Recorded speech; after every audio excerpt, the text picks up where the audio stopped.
Saludos amigos. La estructura económica interna que generó más de 20 años de proteccionismo industrial dificultó la apertura del mercado interno, al punto de que el entonces presidente Balaguer, no obstante poseer la mayoría congresional, tuvo que imponer aranceles más bajos apoyándose en un decreto ley de finales del año 1990, pasando por encima su propio Congreso. Sobra decir que los gremios empresarios de entonces no hubiesen dejado pasar por el Congreso la reforma a la Ley 299 que contenía el decreto ley de referencia, como lo permitieron 2 años después, en 1992, convencidos de que las fuerzas del mercado se le imponían.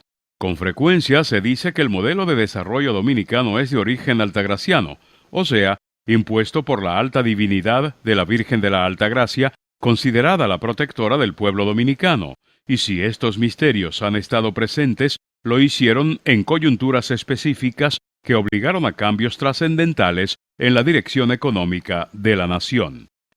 La apertura del mercado interno fue obligada por factores internos y externos que se combinaron en el último lustro de la década de los 80s, como nos lo relata el economista Julio Ortega Tous. El presidente Balaguer había iniciado en el año 1990 con la llamada nueva política económica, que precisamente se inició en agosto del año 90, casi coincidiendo con la invasión de Saddam Hussein a Irak, a Kuwait, y el inicio de la guerra del Golfo Pérsico, que disparó los precios del petróleo a unos niveles nunca conocidos y que además permitió realizar un ajuste interno de esos precios de los combustibles que habían sido uno de los principales elementos para desarticular el modelo, la estabilidad que se había logrado hasta 1986 y que con las políticas de subsidiar el tipo de cambio que se le otorgaba a las importaciones petroleras creó realmente casi un fuego en la pradera de la economía dominicana entre el 87 y el 90. En ese momento, durante el periodo anterior que yo estaba en el Banco Central, realmente lo que más se preocupó a los hacedores de política y a los organismos internacionales fue cómo recuperar la estabilidad perdida.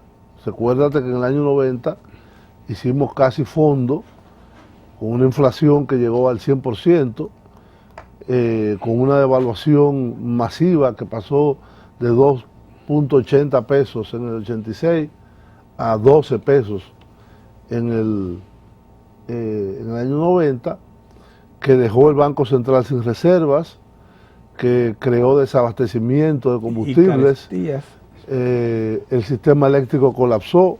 Así fue. Y una inflación, una carestía de la vida inducida por esta inflación tan elevada, que el propio presidente Balaguer, luego de conseguir quedarse en la presidencia en el año 1990, pone en aplicación una llamada nueva política económica que consistía en ajustar las cuentas públicas, bajar la inflación, enfrentar los problemas de deuda externa, que estábamos en default con casi todos los acreedores internacionales, incluyendo los multilaterales. En ese momento, el impacto sobre la pobreza fue terrible, porque el principal impuesto a los pobres es la inflación, porque devalúa el pobre salario que ya tienen. Exprofeso, los chaeboles locales promovieron la Ley 69 de 1979, que creaba el régimen de internación temporal, una nueva versión de la manufactura especializada únicamente para suplir el mercado de exportación, lo que devino luego en un mejor definido régimen de zonas francas. Las zonas francas se favorecieron de la especial coyuntura que significaron el acuerdo multifibras de barreras arancelarias a tejidos y confecciones, a la iniciativa para la Cuenca del Caribe aplicada por los Estados Unidos y al régimen de incentivo fiscal privilegiado o absoluto aún por encima del contenido en la Ley 269. De 1983 a 1990 se produjo un verdadero florecimiento de las zonas francas, gracias a los parques industriales que les facilitó el Estado, con todas las infraestructuras de servicios a costa del propio Estado. Este florecimiento se mantuvo hasta finalizar el siglo XX. En el año 2000, las zonas francas cerraron con una planilla de casi 200.000 empleos. El impacto de las zonas francas en el empleo, principalmente en zonas deprimidas, contribuyó a que doblegaran las voluntades de los gobiernos y estos propiciaran devaluaciones de la moneda nacional a su favor, creando un factor distorsionante en la economía. La Ley 8 de 1990, de fomento de las zonas francas, consolidó aún más el nuevo régimen de producción, pues prorrogó las exenciones de las empresas clasificadas categoría A de la Ley 299, exceptuando las de la apertura obligada que se dispuso entonces para las empresas que dedicaban su producción al mercado interno. La Ley 8 también creó el incentivo de poder disponer hasta un 20% de su producción para el mercado interno, aunque pagando los derechos para ello que pagan los demás. Este incentivo se vino a aprovechar en años recientes y se puede decir que las zonas francas operan con carácter dual de exportación y de suplir al mercado interno. Pero ¿por qué nos tomó tanto tiempo a nosotros, como entrada a la década de los 90, para entender que la desregulación del mercado era necesaria? Mira, lo primero que uno tendría que decir, Pedro, es que el modelo de sustitución de importaciones que se estableció en República Dominicana fue establecido tarde aquí. O sea, si tú comparas con las experiencias del sudeste asiático que también ensayaron con ese esquema, ellos se nos adelantaron con la sustitución de importaciones entre 15 y 18 años. ¿Ah, sí? Sí, entonces ellos pudieron ver las limitaciones que tenía ese modelo de proteccionismo bastante intenso, y cuando ellos deciden comenzar a transitar de sustitución de importaciones a promoción de exportaciones, que era la otra opción que se tenía, en ese momento fue que nosotros, en 1968, empezábamos con la Ley 299 a montar ya de manera formal un esquema de protección basado en una serie de incentivos, barreras al comercio, altos aranceles.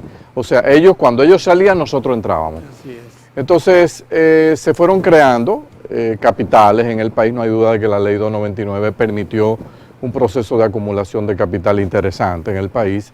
Se fomentaron ciertos nichos en la industria, donde diferentes grupos empresariales comenzaron a controlar espacios importantes del mercado interno.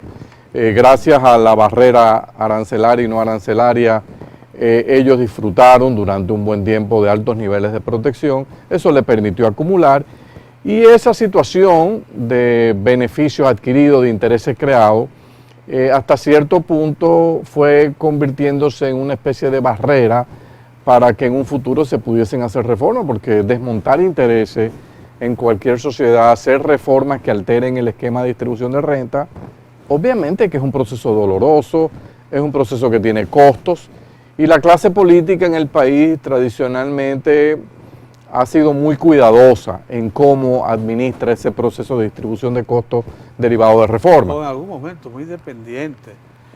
También, pero no se podría decir eso del presidente Balaguer. Yo no me atrevería a decir eso, que el principal responsable de comenzar a desmontar ese esquema fue el presidente Balaguer, y estuvo más motivado quizás por la crisis macroeconómica de aquel. Entonces tú recuerdas 1988, 89, 90, los grandes déficits fiscales, la gran inflación, la caída de los ingresos fiscales. Y ante un momento de desesperación, el presidente Balaguer, escuchando propuestas, por ejemplo, que venían del PNUD, del Programa de las Naciones Unidas, que tenía un acuerdo con la Universidad de Harvard, que pudo aglutinar un equipo de expertos fiscales de categoría mundial.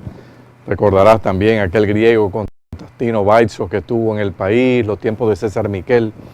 Y a partir de ahí se armó, a través del secretariado técnico de la presidencia, estaba José Antonio Herrero, un economista cubano brillante que residía en República Dominicana y estaba trabajando en Ucamaima.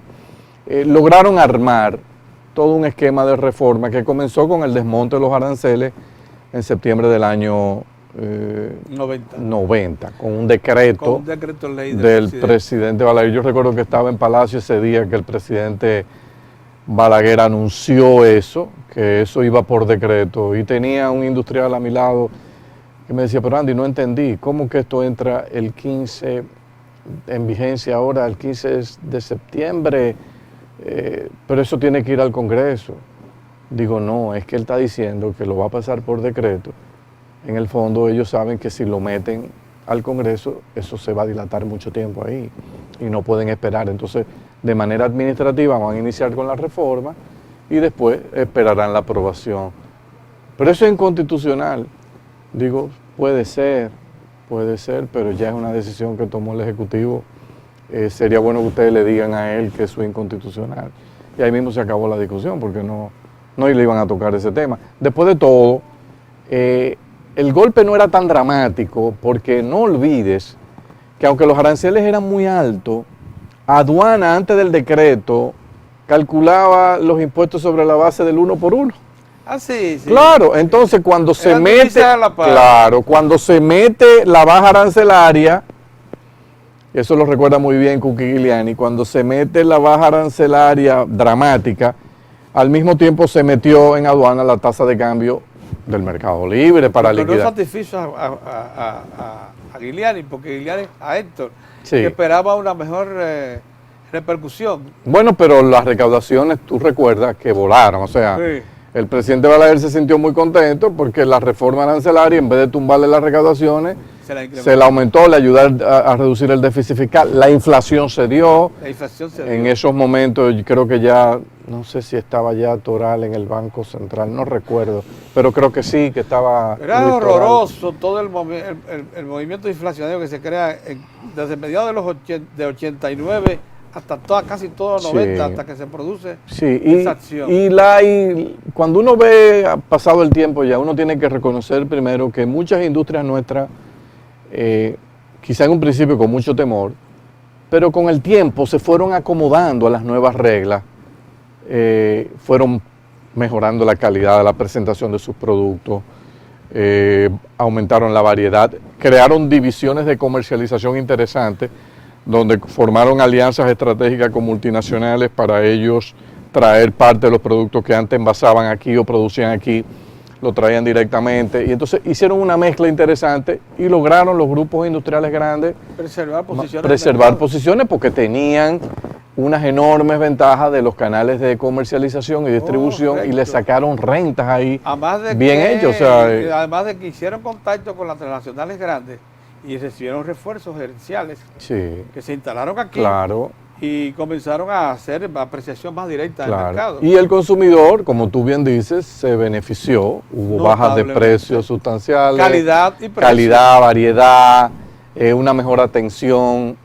Si bien desapareció el acuerdo multifibras a partir del año 2005, que hizo tambalear a las zonas francas, perdiendo más de 50.000 empleos, mayormente ligados al sector textil, una reorientación de su estructura productiva combinada con mejoras salariales y de trabajo en los mercados competidores del oriente y del sudeste asiático, le ha permitido un segundo aire a partir del año 2010. 92 como el año en que se establece la reforma fiscal, la reforma tributaria, se crea la bolsa de valores, y también junto con todo eso vino el concepto que no lo manejábamos bien del neoliberalismo. Es cuando entendemos que el neoliberalismo era mucho más que la simple apertura de mercado, era también una apertura mental. Y un convencimiento de que vivíamos en una aldea, pero global, sí, que teníamos vecinos distantes, decenas de miles de kilómetros, pero eran nuestros vecinos, con los cuales había que entenderse.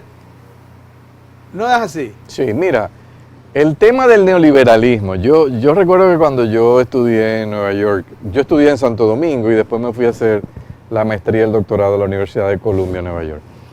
Yo nunca recuerdo, en los años que tuve en la Universidad de Columbia, escuchar la palabra neoliberalismo. Fíjate qué cosa tan extraña.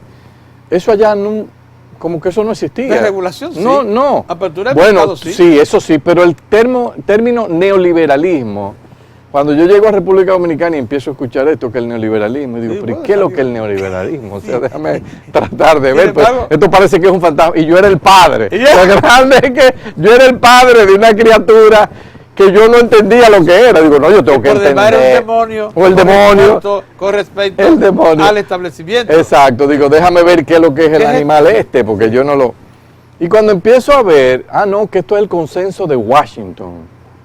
El consenso de Washington. Bueno, yo me meto a ver lo que es el consenso de Washington y veo una serie de Señora Thatcher, recetas. señor Apertura Bush, de la economía, digan eso. reformas tributarias sensatas, estímulo a la inversión extranjera, mercados laborales flexibles, política monetaria más o menos razonable, derechos de propiedad claramente establecidos. Yo decía, pero todo Moneda eso, libre yo de- veía todo eso y digo, a mí me hace sentido común, si esto es Moneda libre de control. el neoliberalismo, esto no es malo. Es más, y hablaba de regulación de los mercados financieros, o sea, porque ahí hay un punto que yo Se le creo que hay que atribuye al rescatar, neoliberalismo, que es la no de es. regulación total. ¿Dónde- la libertad dónde absoluta es que- de los mercados financieros? Una pregunta. Usted antes de una crisis grande del mundo. Óyeme una cosa. Pero ¿Dónde es que más se ha utilizado este término del neoliberalismo y que el neoliberalismo se ha aplicado así de manera salvaje? América Latina. No, pero después Y volvió a Europa. ya. Está bien, pero América Latina, tú dices América Latina, bueno, ¿y dónde es que mejor se regulan los mercados financieros y bancarios de la región, del mundo? América Latina, ¿por qué? Porque desde hace años los gobiernos latinoamericanos y el Fondo Monetario llegaron a un acuerdo. Como nosotros tuvimos crisis bancarias tempranas Oye, en la qué cosa más región. interesante. Pero oye, Óigame una cosa, es verdad que en América Latina es donde mejor se regula todo el sistema pero financiero. claro. Si usted le echa un vistazo al sudeste asiático, al África, a Europa, no encuentra No, regulación tan severa como la nuestra. Aquí porque nosotros tuvimos crisis de banco en los 60, 70, en Chile, ¿no? Y ahí se aprendió la lección de qué pasaba si usted dejaba suelto eso. Entonces, eso se reguló con apoyo del fondo y es una de las áreas de reforma que más se ha avanzado en la región. Entonces, ¿culpamos al neoliberalismo de eso? Entonces, cuando yo oigo lo de la crisis de Estados Unidos y tú analizas, aquí trajeron a Alan Greenspan hace unos días al país y yo decía, bueno, nosotros siempre vamos con un rezago porque Greenspan ahora mismo nadie le interesa escucharlo en los Estados Unidos porque está considerado la tercera figura responsable de la crisis bancaria y financiera que hubo allá. De eso no hemos enterado Porque Greenspan era un pensador ferviente creyente en que los mercados se autocorrigen y se autorregulan. Después reconoció de la crisis, digo, estaba equivocado, los mercados financieros necesitan regulación. Entonces el problema en Estados Unidos fue que ¿Y ese en eliminaron... algún momento no fue tu filosofía también? No, pero no el mercado financiero, pero no lo financiero, porque lo financiero tú estás administrando recursos de terceros. Si eso no es tuyo y a ti te dicen, haz lo que tú quieras, pero ven acá. Es que, ¿Me sirvo de él? Pedro, detrás de todos los procesos económicos está el ser humano. Y si al ser humano tú no le dejas en pones libertad. límites en materia, si tú estás administrando lo tuyo, a mí no me importa. El banco tú lo hiciste 100% con capital tuyo y tú no tomas depósito. No te preocupes, róbatelo, hazte lo que tú quieras. Ahora, tú estás tomando recursos de terceros y ahí empieza un proceso de confusión donde tú no sabes en un momento qué es tuyo y qué no es tuyo.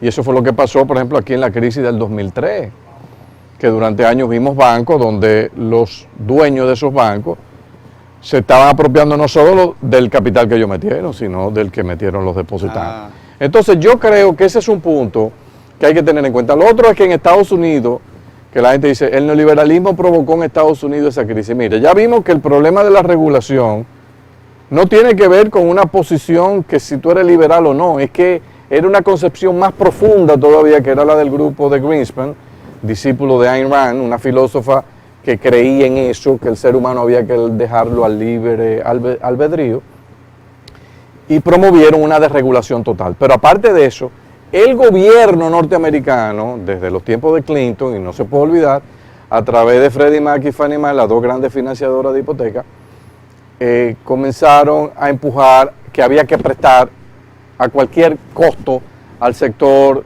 de bienes raíces para que todo el mundo en Estados Unidos tuviese derecho al sueño americano de una casa, de una propiedad. Clinton entendía que esa era la forma de estimular la economía. Se fueron con todo el pie, ahí vino todo ese crédito al sector de bienes raíces sin ningún tipo de regulación, fueron eliminando restricciones, bajando las tasas de interés. Greenspan desplomó la tasa de interés de 5 a 1. Coger dinero prestado para comprar vivienda era un regalo. Y entonces esa conjunción de desregulación al sistema financiero con estímulo para que se le prestara a la gente para comprar vivienda, implosionó. Y vino después la crisis que desencadenó todo el colapso de la caída de Lehman Brothers. Lo más lamentable de todo esto es, observando uno desde aquí, de nuestra media isla, es que la mayor parte de ese modelo catastrófico, me fue copiado igualito en muchísimos países. Ah, sí. La Europa que está en sí, crisis hoy es porque copió exactamente pero el los mismo bancos estilo. se metieron en lo mismo. Se metieron en lo mismo. Y a ellos les explotó en una situación que tenían por el otro lado los costos ya insostenibles de un estado de bienestar, del welfare state, o sea, que tú decías, bueno, ¿quién va a pagar esto? O sea, porque eran países con presiones tributarias de 40, 45%, con deuda pública cercana al 100%, déficit fiscales grandes, y de repente le explota esto y dice, bueno, ¿y cómo me muevo ahora? Porque tengo una crisis, bueno, tengo que emitir más deuda. Y entonces ahí viene luego la crisis de la deuda soberana. Estados Unidos, aunque no escapa esa realidad, no tiene un problema de la magnitud que tienen algunos países europeos, porque el sistema de bienestar en Estados Unidos todavía no llega a ese nivel. Va en camino, y por eso hay toda una discusión en Estados Unidos de qué se va a hacer con el sistema de pensiones, qué se va a hacer con el sistema de seguro de salud, que están resultando ser totalmente incosteables. Fíjense que ahora mismo en España el presidente Rajoy está planteando, bueno, vamos a elevar la edad de retiro de 63 a 67, porque esto no aguanta, realmente esto no aguanta. Otra cosa hay que decir, aunque ese no es el tema de hoy, pudiera llevar un análisis muy a fondo de parte suya, entre otras cosas porque esos sistemas de pensiones descansan esencialmente en aportes presupuestarios. Claro.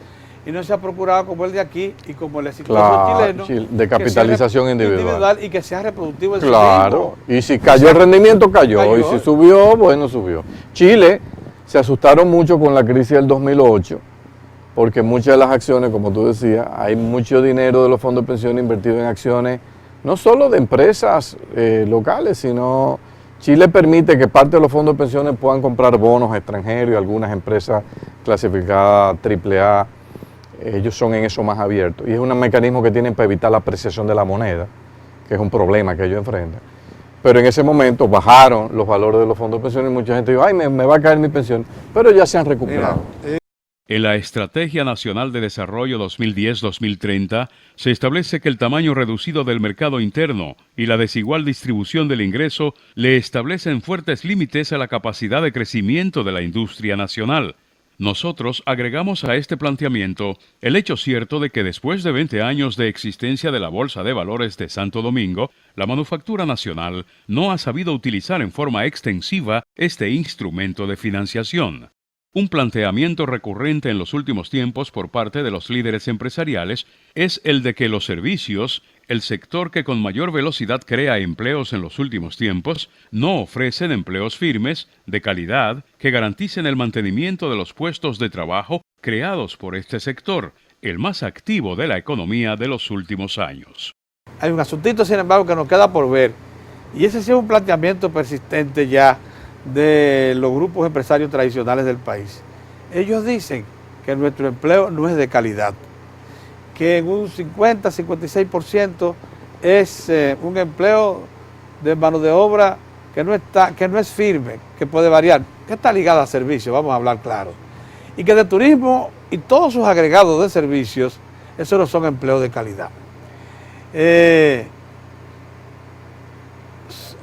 economía desarrolló comparable a este esquema?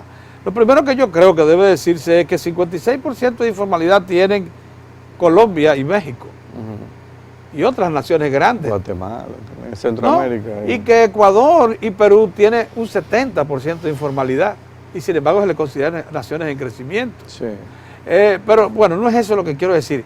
Es verdad que no debiéramos sentirnos bien cuando incrementamos empleo por la vía de servicios y no con la misma velocidad por el lado de la manufactura o los empleos que llaman fijos? No, pero es que el servicio generalmente, en algunas, por ejemplo, áreas de servicio, los Estados Unidos, el desarrollo de software en Estados Unidos, eso es de servicio, y en Chile y en Costa Rica, y esos son empleos muy bien remunerados, muy bien pagados, de alta productividad. Yo lo que creo que el problema es que el mercado paga la remuneración que es compatible con la productividad marginal de ese trabajador. Del valor que demanda el mercado. Entonces, sí, exacto, y si usted tiene un recurso humano que viene formado de un sistema de educación que tiene enormes deficiencias, uno no puede pretender que sean unos empleos de calidad, o sea, esa es la realidad. Es que se cree que el único empleo de calidad es el de la manufactura. No es así, no es Entonces, así. no, yo creo que hay ahí un No, el sector de servicio en el mundo hoy día es el mayor generador de empleo. El sector turismo genera un buen empleo. Claro, si tú tienes... El sector bancario también. Claro, o sea, eso no, y el mercado de capitales te lo puede generar. El sector de las comunicaciones genera buenos empleos. O sea, yo creo que esto no es cuestión de que la industria es el único. No, eso no es así. Además, la industria también está sujeta a variaciones y en un momento dado te puede despedir personal como te puede contratar personal. O sea, que yo creo que entrar a ese detalle de quién debe crear los empleos. No, la economía en general tiene que crearlo y van a ser mejores empleos en la medida en que los recursos humanos estén mejor calificados. Y esa es la batalla y el subsidio más importante que el gobierno le puede dar al sector privado es lograr una mejora en la calidad de la educación dominicana. Es el mejor subsidio. En la calidad del suplidor del trabajo, de la fuerza. Exactamente. Ya con inteligencia, ya con capacidad creativa, etcétera. En efecto, al mantener estructuras de posesión familiares, las empresas manufactureras se resisten a ser públicas y compartir propiedad con el público, lo que les hubiese aportado capital fresco sin costo alguno. Antes, al contrario, los propietarios de la manufactura acuden a capital bancario de alto costo, que por definición incorporan a sus costos de producción, reduciendo así su margen de competitividad con productos similares del exterior. La apertura del mercado, la desregulación de la economía, los conceptos del neoliberalismo, o sea, liberarnos mentalmente y asociarnos. Ahora hay quienes le temen seguir asociándonos. Y dijeron, ya está bueno, nos pusieron un freno. El sector gremializado de los empresarios no quieren más asociaciones de libre comercio. Dice que con lo que tenemos es suficiente. Y parece que pararon ciertas iniciativas que había en el gobierno. La había con Taiwán, la había con Canadá, están paradas. Dieron en oídos. Hay gente que oyó y paró. Pero bueno, no vamos a... Lo que importa es que sí somos socios de los dos grandes mercados, la única nación de habla hispana, socia de los dos más grandes mercados consumidores agrupados, Estados Unidos y Europa. La pregunta es, ¿usted cree que el modelo ha demostrado que es capaz de crear riqueza? El modelo que se sustenta en agropecuaria, con agroindustria de la caña, el modelo que se sustenta en manufactura, que por cierto resistió, si bien no aporta el 36% en algún momento, aporta el 24% del Producto Interno Bruto, se ha transformado la minería en un segundo aire, extraordinario, segundo aire, y el turismo con servicio. ¿Usted cree que ese modelo luce bien compensado? Pero claro que sí, yo lo que creo que hay que seguir trabajando en las reformas pendientes y eso va a ir retroalimentando el modelo. El problema es que a veces los modelos dicen, se agotó el modelo. Yo hice una frase aquí, el modelo está agotado. No, pero lo dice que a mí me da mucha risa. Yo lo dije en época del pero yo cuando... Todo el mundo, todos los empresarios. No, porque es bonito, decir, suena bien. Sí, suena bien. El modelo está agotado, pero ¿qué es lo que está agotado? Porque ¿qué es lo que tú vas a cambiar? Un modelo creciendo, aportando... Si tú lo comparas con el resto de América Latina, el modelo no está agotado. Ahora, que el modelo necesita ajustes, un sector eléctrico que sea más eficiente, sí, pero eso no es culpa del modelo. Es un ajuste del modelo. Es un problema de un sector donde se han querido violentar los principios fundamentales de una economía de mercado. El sector educativo, eso tiene que ver con el modelo, ¿no? Eso fue una decisión de política que durante décadas aquí no se le dio importancia a la educación. Las inflexibilidades del mercado laboral, el hecho de que los sobrecostos laborales en República Dominicana representan el 63% del salario. Bueno, eso es una culpa del modelo, no, es una decisión política y social y económica que se tomó en un modelo, en un momento, y que necesita un proceso de revisión, porque aquí cuando dicen, no, que el salario mínimo aquí es bajo, un momento, multiplíquelo por los sobrecostos, y después que usted compare con el resto del continente, dígame si le da que es bajo o no, dada la productividad que tiene. Entonces yo lo que creo que hay que ir revisando política cambiaria, ver si ha sido la más adecuada o no la más adecuada, si nos ha permitido acumular reserva o no, la política de transparencia de estado financiero, qué ha hecho el país para que nuestras empresas puedan tener estados financieros más transparentes y puedan entonces generar la demanda que quizá está buscando el mercado de acciones. Entonces ese es el tipo de cosas. Yo creo que en realidad el mejor modelo del mundo para mí es el modelo que se basa en el sentido común. Entonces, el sentido común nos traza algunos parámetros y principios, entonces uno lo sigue y le va a ir diciendo ese modelo, mira, te está fallando esto, por esto, por esto y por esto, resuelve. Que la generación es cara, que las redes son ineficientes, que mucha gente se roba la luz. Bueno, vamos a ver qué han hecho otros países que han tenido ese problema para resolver eso. Así mismo. Y entonces eso es lo que hay que... Pero el modelo, todo eso es realmente... Hay un asunto, a menos que nos quieran llevar a decir el modelo se agotó y lo que debemos es resucitar muertos del pasado. Bueno, eso ya es delicado. Pero sumamente delicado. Regresar a los incentivos que caracterizaron la ley 299, para mí sería... El mejor incentivo que el gobierno le puede dar a la industria es invirtiendo con calidad en educación. Eso es lo que yo creo. O sea, están demandando también nuevos... Y resolviéndole el tema eléctrico. Están demandando recursos financieros suficientes, facilidades de crédito. Pero pueden ir al mercado de capitales y limpian los y abrir sus empresas claro, al público para que podamos adquirir acciones. Claro. También que la limitación del país en la exportación de manufacturas no radica en su capacidad de producción, sino en la falta de orientación de esa capacidad hacia bienes internacionales comercializables. El reto, por tanto, es definir un modo de desarrollo industrial para el porvenir y adoptar políticas activas para promover los tipos de inversión que se desea atraer.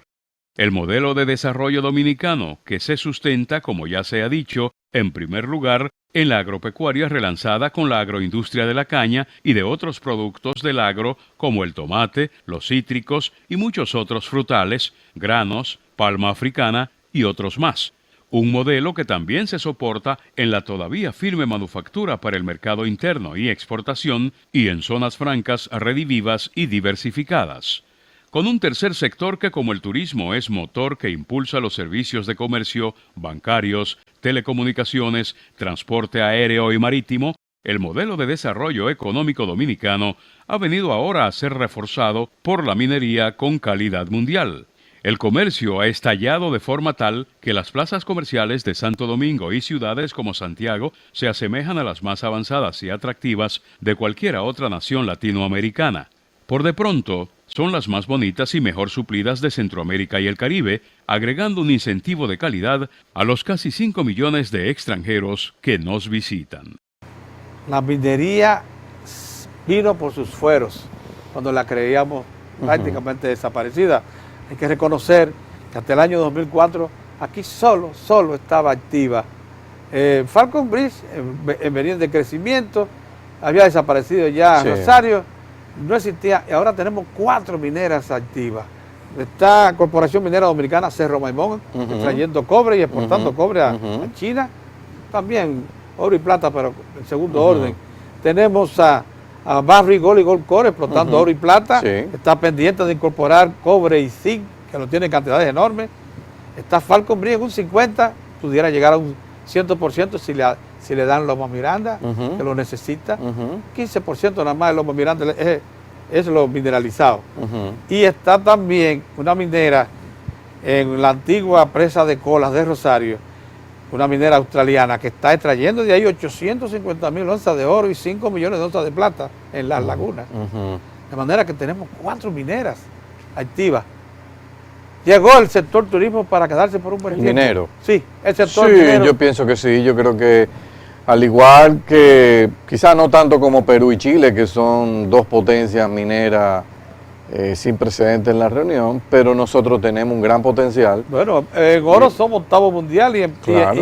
y en ferroníquel séptimo mundial. Sí, no, definitivamente hay un gran potencial para que la minería se convierta en una de las principales fuentes de ingreso de divisas del país, de atracción de inversión extranjera y de fuente de ingreso para el Estado. Yo creo que el éxito que puede tener este sector es en la medida en que las empresas entiendan la enorme responsabilidad que tienen en el país del cual están extrayendo recursos, y es que tienen que hacer un aporte significativo al Estado para que el Estado entonces pueda devolverle a la población eso en servicios de educación de más calidad, salud, etcétera. Y yo creo que en esa línea todo el mundo vería con muy buenos ojos el renacer de la industria minera en Un asunto República que te Dominicana. toca ya para concluir. El sector empresarial tradicional, muchos de los que han estado ligados a lo que yo llamo las últimas 3 o 4 generaciones de impulso al desarrollo, se preocupan por lo grande que ya es el sector comercio, de cómo se abren nuevas estructuras de comercio, muy modernas, muy elegantes, y dicen que eso no se puede sustentar. ¿Qué es lo que realmente determina la apertura de un gran negocio de comercio, de un Sambil, de un Ágora y de los demás? Bueno, yo me imagino que todo el que invierte ahí anda en busca de una rentabilidad, detectó una oportunidad de rentabilidad ahí. Yo no sé qué análisis hicieron, cómo evaluaron el ciclo económico, qué fue lo que estimaron, qué fue lo que proyectaron, pero ellos libremente, sin pedir ningún incentivo fiscal, se metieron y hundieron su capital. Sí. Si al final fracasan, bueno, fracasaron, yo no creo que el costo para el Estado va a ser Muchos de ellos significativo. capital fresco que vino del exterior, Están creando empleos. están creando empleos. Hay un momento ahora, yo por ejemplo conversaba con alguien hace unos días que me preocupaba todas esas inversiones en esos grandes centros comerciales en un momento en que la economía está aquí aguantada porque el gobierno, para mí particularmente, se le fue la mano en el ajuste fiscal, principalmente en la contracción del gasto. No como mucha gente dice que, no, esto se debe a la reforma fiscal, a la reforma tributaria. No, eso es equivocado. Eso es una pequeña parte. El principal problema del estancamiento es que el gobierno ha recogido el gasto como lo planteaban los empresarios. Eso es lo más grave. O sea, yo siempre alerté, no se lleven de la posición del empresariado que está planteando reducir el gasto en tantos miles de millones de pesos. Si lo hacen, van a trancar la economía. Bueno, pues no está trancada. Mira, está en términos de las ventas, si tú te llevas por las ventas que registra la DGI, han caído en aproximadamente un 10, un 12% en el primer trimestre del año. Entonces, eso te dice a ti que algo pasó. Bueno, y lo que pasó es muy sencillo, que el gobierno tuvo un déficit en el 2012, en el primer trimestre, de 34.000 millones de pesos. Y en el primer trimestre del 13, el déficit fue de apenas 2.200 millones de pesos. O sea, tú redujiste de 34.000 a 2.000. O sea, de 6.7% del PIB a 0.4% del PIB. Caray. Eso es un ajuste dramático. Entonces, ¿qué pasó ahí? No fue que las recaudaciones aumentaron mucho más que lo que se... No, está más o menos en línea los estimados. Es que el gasto público fue contraído de manera, para mí, excesiva. Porque si el compromiso en el presupuesto era un déficit de 5.500 millones de pesos al mes, que nos daba 16.500 para enero, marzo del 2013, estar con 2.200 quiere decir que estamos sobreajustando, y eso yo creo que es un punto que hay que tener en cuenta. Pero esa situación de aguante fiscal puede estar creando ciertas tensiones y preocupaciones en esta gente que ha invertido en los centros comerciales. Algunos se están quejando de que están notando menos afluencia de gente. Esto es parte del proceso de ajuste. Cuando el proceso de ajuste ya el gobierno aceite de nuevo la economía y comience a mover el gasto público, ya llegó una emisión de bonos soberanos, el gobierno tenía liquidez. Cuando cierre la renegociación con Barrick Gold, claro, eso va a mejorar. Un ambiente enorme. Pero claro, no, las perspectivas son muy buenas para República Dominicana. Yo creo que y va a seguir fluyendo inversión extranjera. Hay mucha gente que ha dicho, bueno, no, pero que esta situación con la Barrick va a ahuyentar la inversión extranjera. Eso no es cierto. Eso no es cierto. Los mercados saben lo que hay en ese contrato y y saben que ahí hay mucho bueno, espacio. ya Barry para... confirmó que sí, que está negociando Sí, una sí. mejora por parte de las expectativas del Estado Dominicano. Claro, no, ellos están Ya lo trabajando. confirmaron. Sí, sí, o sea, que es así. Bien, Andy, óyeme, cuánto placer haber conversado contigo con tanta libertad y hacer un examen tan variado de temas como este, que ha sido fruto de una conversación, lógicamente, y que nosotros vamos a utilizar extensamente en estas entregas del desarrollo dominicano. Así que muchas gracias. Un placer. Gracias a ustedes. Nos veremos nuevamente.